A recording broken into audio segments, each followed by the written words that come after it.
Welcome to video 2 in this MBA workbook series. This one is the Quickstart guide, and it will take us all the way through to making our first predictions for both Fanduel and Draftkings. If you haven't watched video 1 already, I would strongly suggest you do so now. The optimization process comes in basically 3 distinct sections. Firstly, we're going to download the data from Fanduel and Draftkings. Then we're going to apply a complex filtering process to get just the players we might want.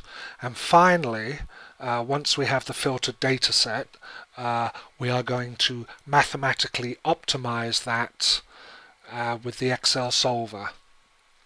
So let's look at Fanduel first. I'm assuming you already have an account. When you get to the page of the game you want to play, you will notice the download players list link, which is highlighted here in the red oval.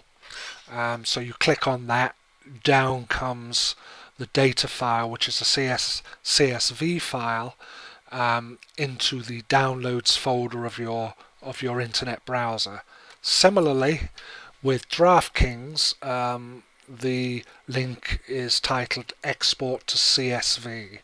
So once you have those two down, and of course, if you only want to play Fanduel, just get the Fanduel one. If you want to play Draftkings, you need both, because the Draftkings file is built on top of the Fanduel one in the process.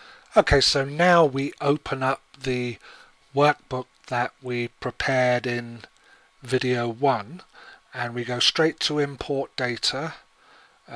We import the Fanduel data. Important that Fanduel is first, and that import is completed. Let me just show you something before I do the second one. If we go to player data, we will notice here that we've got all this Fanduel data, but at the end here we've got Draftkings salary and Draftkings points. So everything here, all the injury details and the fixture details came from Fanduel, and the DK salary and DK points are the only things that will be coming from the other file. So what we do then is we press this. It says, have you already imported the Fanduel data? Yes. So if you notice here, Fanduel file always has a date. The DK salaries file every day comes over as DK salaries. Just a point to watch, because if you don't manage your downloads folder well, you might load the wrong file in, and you don't want the you'll miss a lot of players that way. Okay, now this warning basically means that Fanduel and Draftkings don't always use the same name for a player. So what happens in that case is, if you notice the top one here, Aaron Brooks, if we go along here, Aaron Brooks is used in both Fanduel and Draftkings. This guy here, AJ Hammonds, is not. So where that happens, you can go to the settings, and it has name equivalents. I've put one in here by way of an example. Draftkings calls TJ Warren T.J. Warren. Fanduel calls them TJ space Warren. So having that entered allows us to reconcile that one. So we probably need to fill all these out at some time. You can certainly do it if you're a hardcore Draftkings player, so that you get every single person. Okay, so we have the data on board now. The next step is to filter it before presenting it to the solver. let's just do this. Let's just go here. This is a team filter. Let's refresh. At the moment, when it's blank, the team filter will let nobody through. Now the team filter has interrogated the file. It's found 20 teams, 10 games, and every game that has an X here will not be filtered out. The X in this case means, yeah, play them. So if I didn't, let's say I didn't like playing away games, I could deselect that, and I would then not play the Brooklyn Nets. Nothing will come through. But before we do this, let me just go to every single filter here and allow it to let everything past. So minimum salary is 0, minimum games played 0, allow starters, allow bench, allow not rostered. Okay, so now if I run the filters, I'm doing this just to illustrate how the data will be processed. Now, if I haven't forgotten anything, that was just the API call to the cloud to get some information. Okay, so what this means here is that we downloaded the data file and there was a total of 326 players in it. Now, what happens is that 326 players passes through a number of filters before it gets to this end structure, which is players available for the solver and what is called solver overflow. Now, just to explain this, those who are not familiar with the Excel solver, it can handle up to 200 data records, which for our purposes is way more than enough. So what we're saying here is 326 started, none were rejected by the filters, so 200 have been allotted to the solver and there's an overflow of 126. Now the disposition of solver players and overflow is not arbitrary. What happens is the solver gets the best 200 based on fantasy points per dollar paid of salary. So if you see an overflow, it's not detrimental to your cause. It just means that that 200 is the best 200 of the 326 that's there. So now let's go back and do some filtering. Here's what I'm going to do. Let's go back to teams, and let's say, oh, don't like away teams. I'm going to delete Brooklyn. Don't want to play them. Now, another very important filter is excluding injured players. So I just clicked excluded injured, and if you look at all these on this sheet, a cross means don't want them to play. So if I were to look down here and I saw, oh well, Alan Crabb is a game time decision, but for some reason I like him and I want to risk it, then bang, I don't, everyone else is rejected but not him. And if I also grab someone from here and enter Alec Peters, then he's just added to the end of the list here. He's not injured, but we took him out. So now we've done that, let's, once again, we probably only need to do the filters once or twice, but for illustrative purposes, let's just see what we have now.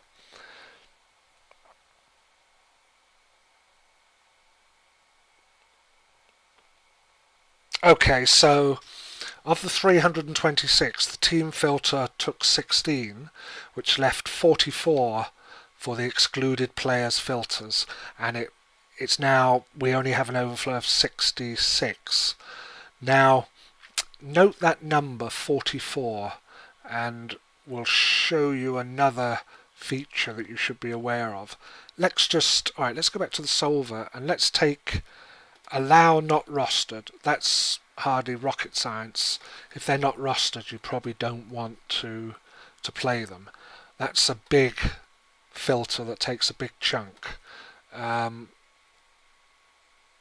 Let's just run all the filters again. Right, now things change dramatically. Of the 326, we lost 182 of not rostered. Team filter, and note this number, it was 44, it's now dropped to 17. This does cause some confusion, but the way to understand this is the reason that number went down was because these filters are placed in ascending order here. So the first one on is the not rostered, and what happened here was the not rostered filter took out 182, of which it makes sense a number were injured, and it only left 17. So the interesting thing about that, of course, is that 17 of these must be either on the bench or rostered. They must be game time decisions, basically. So just be aware that these filter numbers can change. It's not a bug. It just means top filter gets the first bite, and sometimes one filter will bite. I'll bet there's an injured player that was taken out on not rostered. Some were probably taken out on the team filter as well as this filter. So they work as a whole to produce 113 for the solver with 0 overflow. So having said that, let's say you'll probably spend a bit more time on it, but let's say we're happy with that, and these are the spreads we've got as far as points are concerned.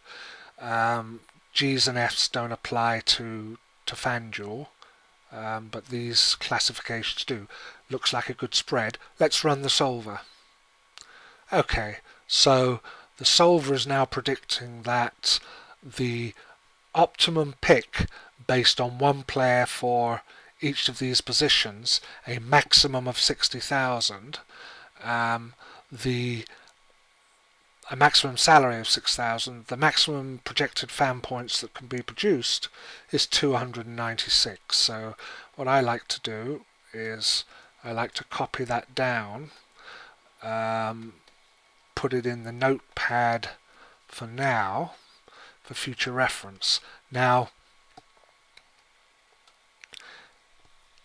let's just stop here a minute. I mean, I guess the rest of the filters are self-explanatory. Minimum games played, I like to put that on about 10. Of course you do all that, so you would put it down here. I won't put it on now because it will confuse the numbers, but also a minimum salary is good. If you look at the way they bunch at the bottom, sometimes it's better to put it around 3,000 or something, 2,500, 3,000. Also, I often play this. If I'm playing 50-50s, I just play the starters, because you want steady players who perform quite steadily. Whereas if you're playing tournament, you need a bit of a surprise in the pack. Okay, so there we are, fully optimized, and that's our picks. But the problem with daily fantasy sports is they're quite competitive, and I'm sure that a fair majority of people use some sort of technology to produce their results, and it goes without saying that optimization of dataset algorithms is probably a very common tool used. So what you need to do to ensure you're on the right side of the win is use a synthesis of this tool and your own knowledge. A bit like a chainsaw will not cut down a tree, it needs a lumberjack as well. So the way you can synthesize this mathematical optimization with some of your own knowledge is by playing favorites. So in other words, we are not going to just leave the decision up to the optimization solver. We're going to choose someone we like. Now we can choose anybody on this list, or we can just go, for example, James Harden. If he's playing, yeah, James Harden comes up. So let's say we like him, and if I suddenly want to do something without him, I don't have to take him out, I just knock that out. So I'm going to have him as my favorite. The other thing we can do is we can check the depth charts. Now, the way you should look at this, these are hints for your further research. So what I might do here is I might look down and I say, okay, 4.5 points per $1,000 of salary is not a bad performance. If Jared, according to this note here, Ben Simmons has status of GTD, game time decision, because of his ankle, giving Jared the possibility of more minutes. Well, okay, if this occurred today, and my research would reveal this, if in fact this is the first time that Ben Simmons has had his bad ankle and they're making a decision today, and he doesn't play, maybe Jared's going to score, maybe he's going to be up to 5.5 points per 1,000, so he might be a good bet. So I don't know whether he is or not, but you know, 0.9 Aaron Brooks, he's scoring so low at the moment, I don't think I'd want to go anywhere near him. But let's just take Kyle. So what I've done now is I've done my research and I've said that Enes Kanter might be out. I want to gamble on that, so I'm going to take these two as my favourites, a guy I like and a guy I found based on my research here. So let's go back now to the solver, and once again we always run the filters before solving.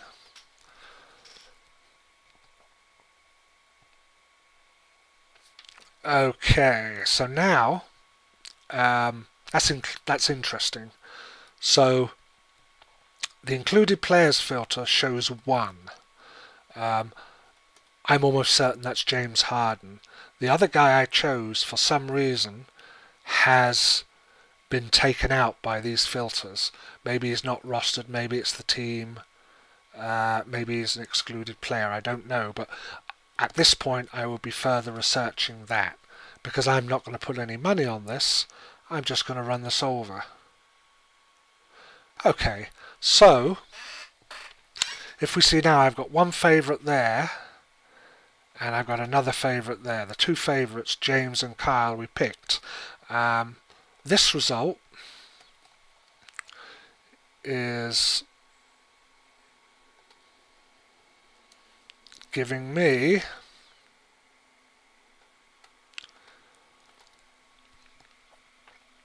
$289 projected instead of the 296. It's logical to assume that this one would be the best projection, because we basically said to the optimizing algorithm, do your best stuff given the players you have. When we start choosing our own guys, then of course we are relying on the fact that we know more than the optimization algorithm does. For example, we know that James is fresh today and happy, and so he's going to perform better than the stats suggest, and the same for Kyle. So the point I'm making is, although this appears to be lower, this is our own innate intelligence and knowledge blended with the optimization algorithm. We chose 2, the algorithm filled in the blanks.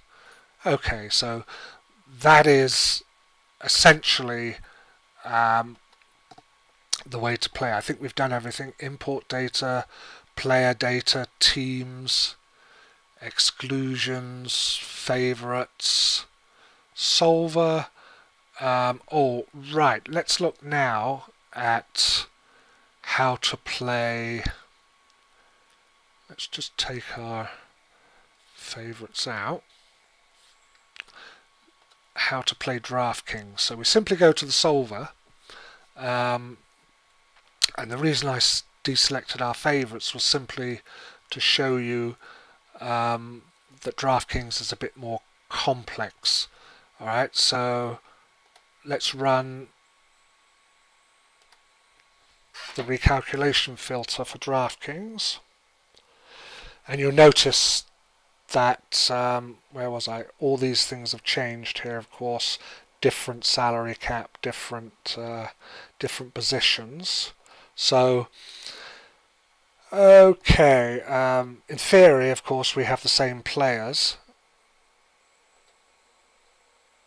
Okay, now slightly different here because there are more generic subsets. For example,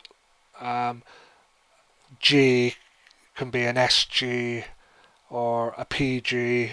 F can be SF or PF, and there's one utility slot.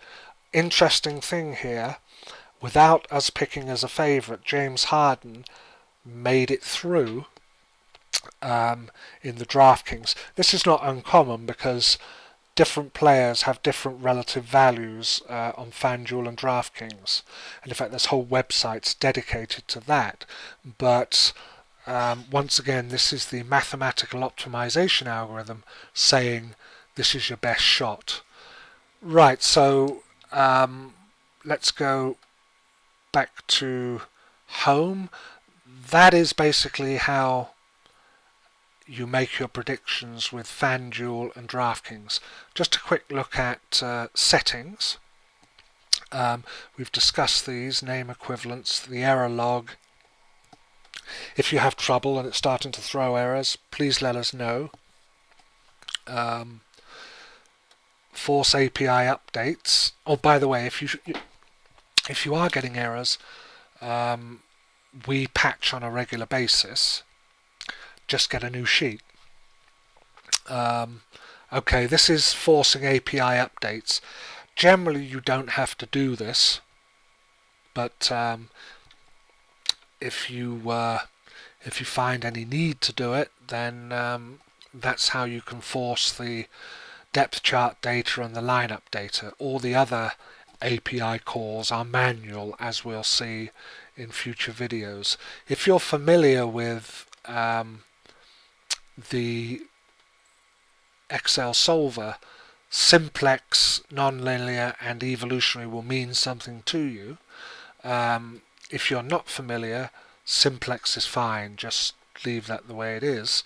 I like to use the same folder over and over again, for small uninvolved bets just for fun. So I tend to just, before I import, clear data. If you want to keep your favorites or something like that, then just deselect that one and it will clear everything but your favorites. Okay, interval between automatic polls. There is a chat client in the workbook. If you're the strong silent type and don't like to chat, set that to 0. The leaderboard, moving average, we'll get to discuss that in future prediction videos. Okay, I think that is about it. So at this point in time, we know how to download our data, filter our data, and produce full mathematical optimizations or hybrid optimizations using our own native sport knowledge together with the optimization. But everything we have done up to this point has been done with historical mean fantasy point predictions for every player. The next way we separate ourselves from the crowd in the next video will be crowdsourcing between the whole group of ExcelDFS players the best possible prediction we can. So hope you've learnt something on this, and look forward to seeing you on the next video. Thank you very much.